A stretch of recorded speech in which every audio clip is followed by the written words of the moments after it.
Hello and welcome to a new episode of Everstage's Go to Master Show, Season 3, where we chat with RevOps and go-to-market leaders for some of today's most successful companies and learn from their unique stories. Joining us today is Gary Pudles, CEO at AnswerNet. Thank you for being here today, Gary. Could you please share a little bit about yourself to our listeners? Sure. Thanks for having me. And as you said, my name is Gary Pudles. I'm the founder, president, and CEO of AnswerNet. My background is I started as a lawyer and then had a client make me an offer I couldn't refuse. So I went into business about 26 years ago. I started my own business, and I've been growing that business and enjoying life ever since. Sounds great. And Gary, you've described yourself as a serial entrepreneur, and you're focused on helping businesses have more fun while executing better and becoming more profitable.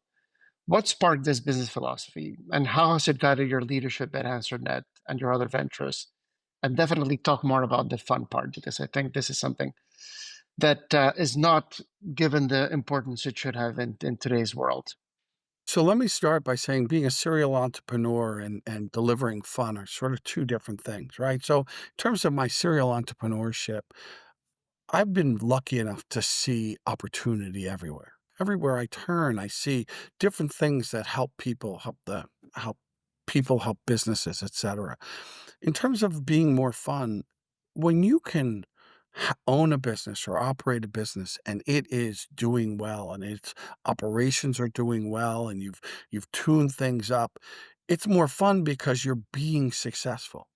And the reality is that one of the things that I do is I teach, I mentor, I've done some investing. So what I try to do is take the things that I've learned and share them with people because again, one of the things that I've had a lot of success in my career, but I've also had some challenges. And those challenges, are where you say, "Okay, this is where I am now. How do I make that move?" So why is business more fun? Because a lot of companies, for example, turn to us and they want help with an operating problem, or they want to help with that piece. Or my students will turn to me and say, "Well, I have this business idea and this is the framework. How can I make it better?"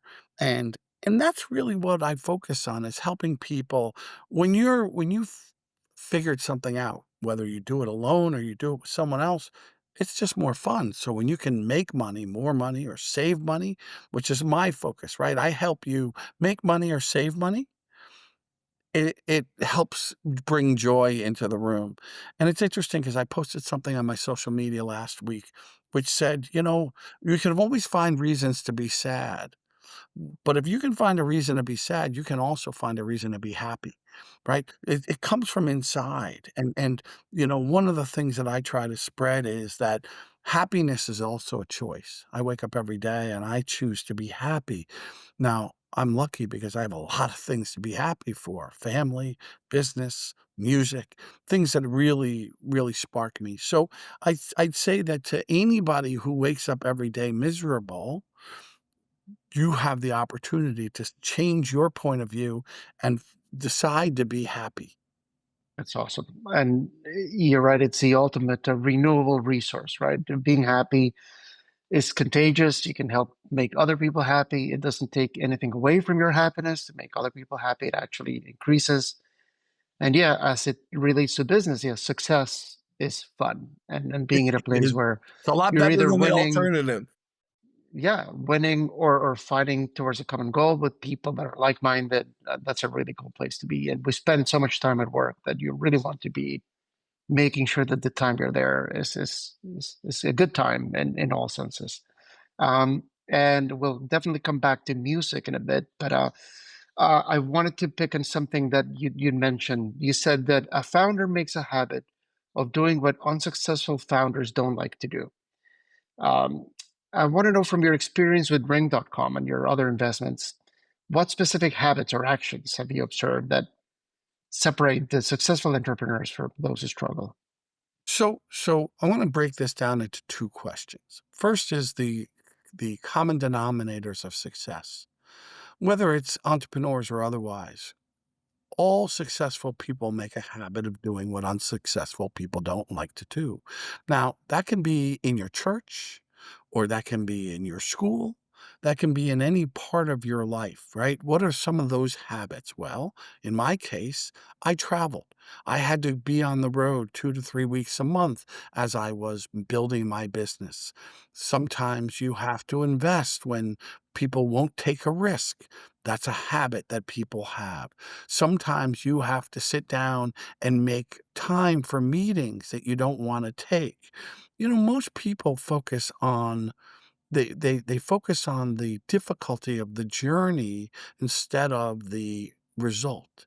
And most entrepreneurs, successful entrepreneurs, many of them ignore the difficulties and the pains of getting to their goal because they're so focused on their goal.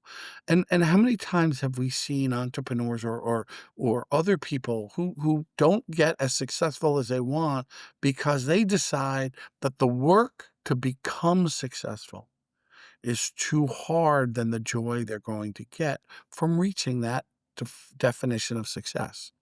Now, the other big thing I want to caution anybody who's listening to me on is that everybody has a different definition of success. Money alone, even in an entrepreneurial environment, is not the only measure of success. I have a lot of friends who are professionals. They do nicely, and on Friday afternoons, they're at the golf course, and they're happy, and to me, they're a success. They have the money that they want for their family, and they're having the lifestyle that they want. So I wanna remind people that even entrepreneurs, you know, some entrepreneurs are actually human, and the reality is that the first steps is defining what does success mean to you?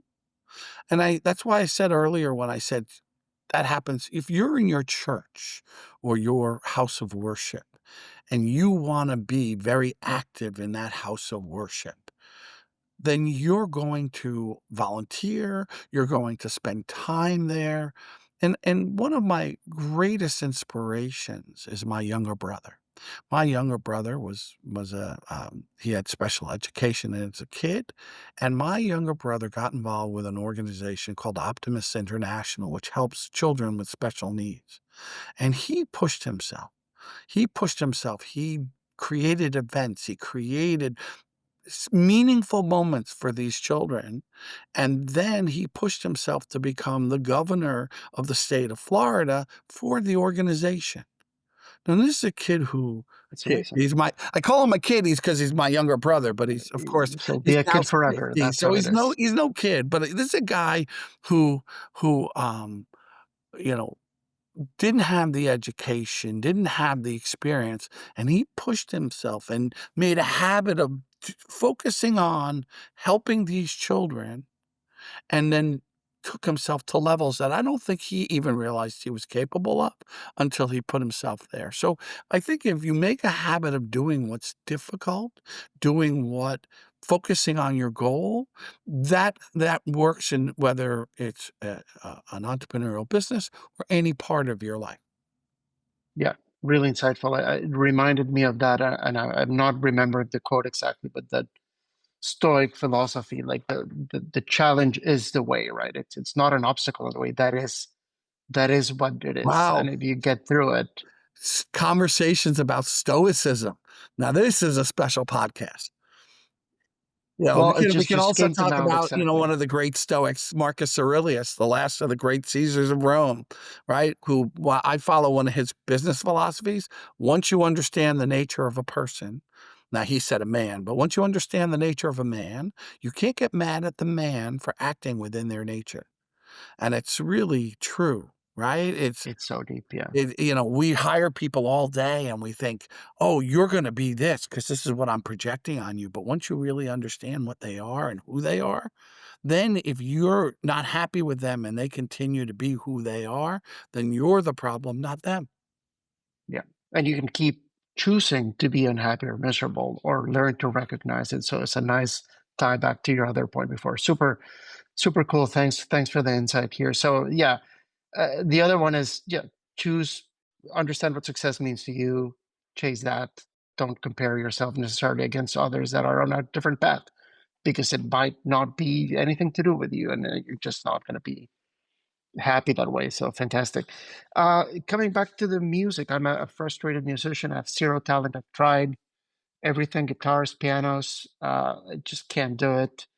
But yeah, let's get into that. I know I'm reading here you're a drummer that you've recently performed your first solo, Well, and I no, want no, to explore how that I've been about 10 years ago, I was playing golf with a friend.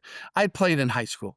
I never really played in a rock band or anything like that, but I played in high school, as part of the school band, and then I had a set of drums. I tried out a couple places, nothing ever took, and I didn't really work that hard because I had, during high school, I had a job to pay, to pay for things. I didn't grow up with a lot. So fast forward 30 something years later, and I'm playing golf with a guy, and he invites me to play with he and his buddies in his garage. And I figure, "Okay, I'll give it a shot," and they then asked me to play with them for a public show, and I immediately said, "No way." But then I had a big change in the company, and I wanted to show my employees, my leadership team, that I was not giving up on the company, nor was I giving up on myself.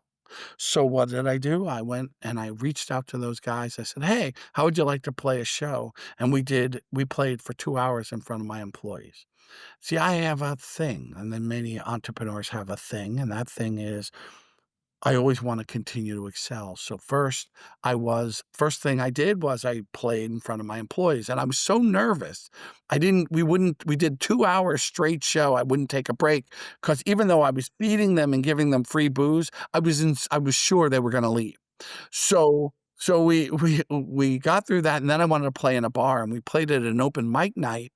What we didn't know at the time was that the bar owner didn't like loud music, and we were calling ourselves 11 seems like after he's in the wrong yeah, business. it was pretty funny, and then I wanted to be able to say I was a professional musician because, I did, so then I got somebody to hire us and play in their bar, and then ever since then, I'm now gonna do 10 to 15 shows a year, and, my wife and I have a deal that I can only do 1 show a month because, on top of playing music, I also have a business, we have grandchildren now, it's a very full and happy life, but the music is soul quenching.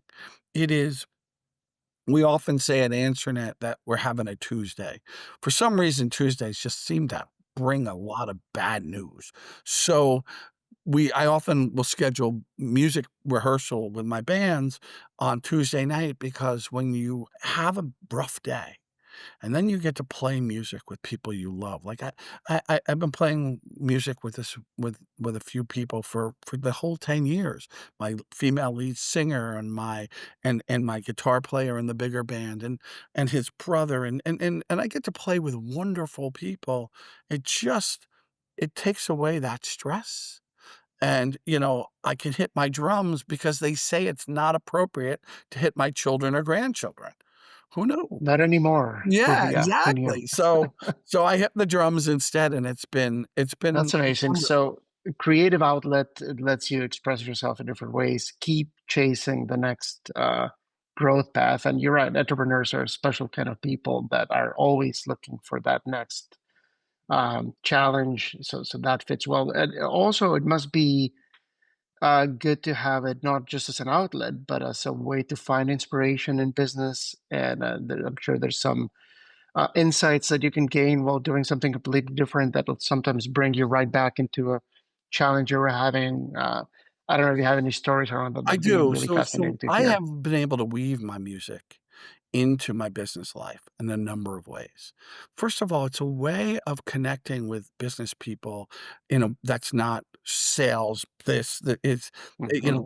so I have for my internal company, once a year, we have our leadership team in and we play for the leadership team. Um, I've been at conferences. So I went to a conference in Nashville and we had our opening event was at the stage on Broadway, and the head of the association came to me and said, "Can you put together a band?" And we got to open up for Blake Shelton's touring band, Amazing. and at the stage on Broadway, which is an iconic, venue in Nashville, and it was one of the greatest moments of my life, and it was all around business, so it was that, and then taking it to a different level, I we had a friend who was the CEO of one of the another association that I was involved in, and unfortunately, he was dying, and a bunch of us we scheduled a weekend and just party it up, and we go to this bar, and one of my other friends walks up to the band and says, "Hey, my guy's a drummer." We we picked a song that I knew real well and they knew really well, and there I was in front of my friends for the first time because 'cause we're in the industry. They don't all live in my town, so it's not like they're coming to my shows here that are local, and it was just like, it changed the vibe of the night, but it also changed the vibe I had with those people because now they're seeing me in a Totally. different light, when you're a CEO and you're out there developing your company and developing not only your personal brand, but your company brand, having other interests, showing that you're something that there are layers to you is really valuable. It's that, authenticity has become the buzzwords. So I went to a conference, and their night event was at one of these piano bars, sing-along piano bars, like a dueling piano place. And I paid the guy $20 so I could get up and play a song. And after I played the song, everybody at the conference knew who I was, right? I was somebody who didn't know anybody, and by being able to get up there and was the best $20 I ever spent, right? Because being able to get up there and show who you are and show what you are and show a different side of yourself, it's a good thing I didn't suck, but that's a different right? But that's the point, and as you may know, music has been I ran a business called Muzak for many years, so music has always been something that is really important to me, and my parents were both musicians, so not professional, but my family, there was always music in my house, and now I've been able to continue it, through my career and to tie that in so that that I'm playing music with people that I also have work relationships with, and it's pretty cool. That's amazing. And it really shows authenticity, right? So that you can't fake. You're out there, you're vulnerable, you're connecting with people and businesses, all about people, especially your business, customer success, customer service, which is maybe a good segue to the next topic here, which is, of course, it wouldn't be a podcast in 2025 if we were not talking about AI at some point. So let me just ask you, with your experience in technology-enabled service businesses and your focus on the human element in customer interactions, how do you see AI transforming this balance between the human touch and automation in customer service? And how do you see this in terms of opportunities, challenges to businesses like yours or others? So that is a question that keeps coming up. So let me address it a couple ways. And it's a great question. So let's first start with people are social animals. And no matter how good we make the technology, there are times when people need to have interactions with other people. Now, that's an easy thing to say. I'll go back, and there was a thing called answering machines, and they were going to put customer service and answering services out of business. Then there was voicemail, and then there was this fad, I don't know if you ever heard about it, it was called the internet, and nobody was gonna need Tubes. yeah, it was a fad, but nobody was gonna need customer service when you could do everything yourself. Right? Why do I need customer service? Because I can just fill out the forms and do everything themselves. And how many companies died in the mid 2000s because their whole model didn't include the cost of a live customer service engagement. AI is a better version of the internet. It's a better version of IVR. It's a better version, but it's never going to replace the humans. What I believe is that we are the humans in the loop. We can sit in front of the AR. take a call, triage it, and push them to the right thing. We can sit we how many times do you press 0 or do you say, "I want a live person," and when you're on chat or something like that. So, we can be there and opt out, but we can also for those of you who don't know how AI works, AI takes the utterance or takes the text that the person puts in, and it tries to understand based on data and language models what the right response is supposed to be. Well, when the model doesn't understand, right now, they try it and then they either end it or they push it to a human. Well, what if you can take that utterance and that language, put it to a human, they don't talk to the person, but they look at it and they make the decision, they push it back. So how is it gonna change? More things are gonna be automated, but that's still not gonna change the fact that we need the human touch. AI still doesn't do what's called contextual speech. You and I can't be having a conversation about ordering widgets, and then all of a sudden I start asking you about your kids, right? The AI isn't able to do that. Now they can come close and they can do a lot of things, but I think people overestimate that we still are social animals. They overestimate that while it sounds like a human, and it might feel a little bit human-like. At some point, you're gonna go left or right, and it's not gonna be human, and it's gonna be here. It's not going anywhere. The other big thing that a lot of companies are messing up on with regard to AI, OpenAI, ChatGPT, all of those public so there's 2 types of AI real that I'm involved in, really. One is generative AI and the other is conversational. Conversational AI is nothing more than good IVR in different channels using natural language, period. Now, the generative AI stuff, the problem with that is a lot of people are putting it into ChatGPT, OpenAI, etcetera. Well, understand when you do that, you are pushing it into the public domain. So most companies have no idea how many people in their marketing group are taking their information, their confidential product pricing, their confidential positioning, and shoving it into ChatGPT or OpenAI and giving that process to the world.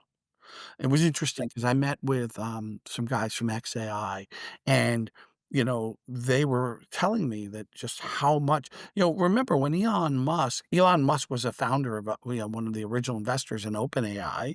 When he had a falling out, he built his own XAI. Well, that was after buying Twitter. Well, Twitter or now X, all of that information is now part of the, XAI ecosystem. So every tweet, everything and this is part of the other problem that you face when you're working in the generative AI space, you're relying on them to deliver you the right answer. And anybody who wants to know how dangerous that is, look up lawyers being sanctioned for using ChatGPT or OpenAI to write briefs where the OpenAI or ChatGPT, uh, names cases that don't exist, name precedents that don't exist. So, I believe there's a place in the world for AI, but it's like anything else. When we were kids, we'd go to the library to do a research paper, and we'd find 3 books and our job was to take the language in those books, change it around enough so that we couldn't be called plagiarizing, and deliver that in. Well, today, this is just yet another tool, and what the kids have to deal with today, what we have to deal with today is it's millions of sources and figuring out which source was used and is it a real source? Is it a good source? Or is it a nonsensical source? And those are really tough. So I think AI is a place in the ecosystem. We deliver chatbots, we deliver virtual agents, we offer all these. We're doing QA using AI. We can now we're working on translation in AI. So there's a lot of tools that are out there to enhance the businesses. So somebody you would think somebody in my business, which is mostly live, is going to tell you how bad or how useless or how no, it's just yet another tool like any other tool in our arsenal to help clients communicate better with their employees, with the public, and with their customers. Right? Which every business has to do. So there are tools that are there. Some are good, some are very bad. And you have to figure out I gotta tell you, one last thing. I've lived through some very bad deployments of AI where our clients go to somebody else. That's why we had to get into the AI development business because what would happen is they'd go to somebody else who didn't understand the call center, didn't understand the workflow. So what we would have to do is we would have to they would it would come to us and it would be so disjointed. So we've now built a bunch of chatbots and we built this so that when we do get it and when they do opt to the human, that we know where it is and that it works and we understand the flow and the data flow and things like that. So I'm a believer in it, but I don't think uh, it's going to eliminate the human touch. Yeah, that makes a lot of sense. As you say, it's another tool that is going to have an impact, a profound impact on how the world works. Some effects maybe we can anticipate, others we might not. But usually with technology like this, it opens up a lot of opportunity at the same time that some things might become obsolete. And I'm with you that the importance of the human is not something to be underestimated. And maybe it'll free up the humans to do more human things rather than answering the same question over and over again. So make their jobs also better and more fulfilling. So it's really, really good perspective on this. And yeah, I remember I'm old enough. One of my first tech jobs was programming the IVR, and it was tedious. It was um, just very involved, and yeah, it was supposed to be the next magic bullet that'll cut our support cases in half, and it really didn't. And technology keeps evolving. Things keep getting better and harder, and there's more demand coming from somewhere else. So really good. All right, we're coming here to the end. I have a question here that we like to ask in the closing section, and I'm going to make it easier for you because I think you've given us one answer. So the question is, are there any specific resources, books, or podcasts you would recommend for someone looking to improve operational efficiency and service delivery in a customer-facing business? Now that Stoicism and Marcus Aurelius came to the front, I'm going to joint recommend with you Meditations. Everyone should have that The book by their Emperor's Handbook. bedside. The Emperor's Handbook. And yeah, it's fantastic. And it's something that you can come back over and over again, and it keeps giving every time you reread it.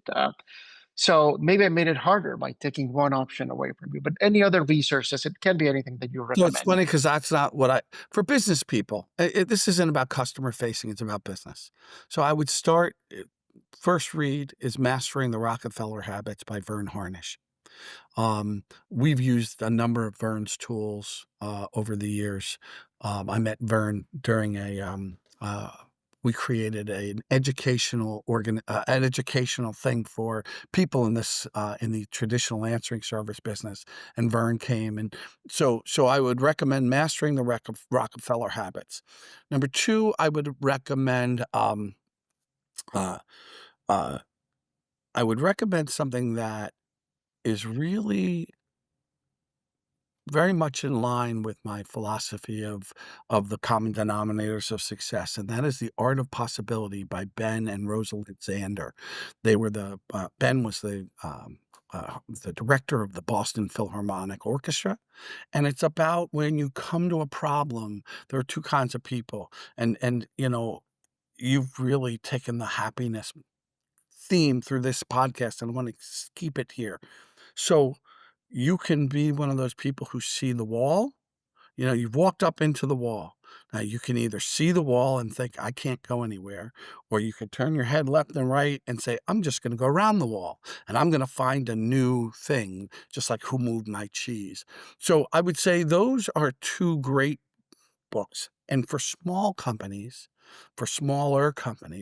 I'm going to recommend The E-Myth Revisited by Michael E. Gerber Jr. And really what that does is that tells you particularly those of you who are working, who are also part of the product of your business, on how to build a business that's scalable at the lower end. There's a ton of great books like that, you know what I mean? And so those are the frameworks that that I tend to work from. And those are part of the things that I've learned along the way. Excellent. I am familiar with some of them, but not all, but I'll definitely add them to the list. Thank you so much for that. And I risk being greedy here, since you're giving us so much advice and knowledge already. But other closing question is just based on your success as an entrepreneur and business leader, are there any key pieces of advice you'd like to share with our listeners that might not have come up, or reiterate some that have? So there's a couple of pieces that I would share. The first piece of advice is it's not how you're doing when things are good, but it's how you recover when things are bad. Right? I got the honor of interviewing John Sculley, the former CEO of Apple, and one of the things he told me was that just that it's how people respond to the down parts that are going to define them in the future. That's probably one of the biggest things. And then something that I'm gonna take that happiness theme, Jose, from the beginning, and I'm gonna pull it all the way to the end. Happiness is not underrated. Okay. It is just not underrated. It is a choice you make every day, as you said. And the reality is that if you're not happy, if you're not happy in your life, if you're not happy with your relationships, if you're not happy with your business, and that's part of what the whole art of possibilities is all about. It is you make the choice and you find a different direction. Now, sometimes you have to choose between two bad choices, but keep making those choices. Keep going to the next best choice, and eventually you're going to find your way back to happiness. Yeah, that's amazing. And also, sometimes people think that not doing anything is something, but that is also a choice, That and is it has also a choice. consequences. So sometimes you have to jump and get into that stage and drum with your buddies in Nashville, where music is taken very seriously, and have the bravery to do it, and you'll reap the rewards. So Yeah, well, I'm not gonna be hanging out in Nashville too often, but, it's it's it again, it was one of those experiences that I'll never forget, and it's bringing music and business together. For me, it has just been a theme, throughout my whole career, so this has been a real pleasure, Jose. I must say, thanks so much. Yeah, really I appreciate your really time and inviting me here, and I hope you enjoyed this as much as I did. our pleasure certainly did, and I know we could probably keep going, but we want to make sure we're get you back to your busy life in time. But thanks again, and well, just formally closing up, this brings to the end of this insightful episode of Go to Masters. Big thanks to Gary for sharing his experiences and valuable insights. And remember, you can tune in every week to learn more from game changers driving hypergrowth companies across the globe. Go to Masters is brought by you by Everstage, your trusted partner for transforming the way businesses handle sales compensation. I'm Jose Aleman, your host, signing off for the week.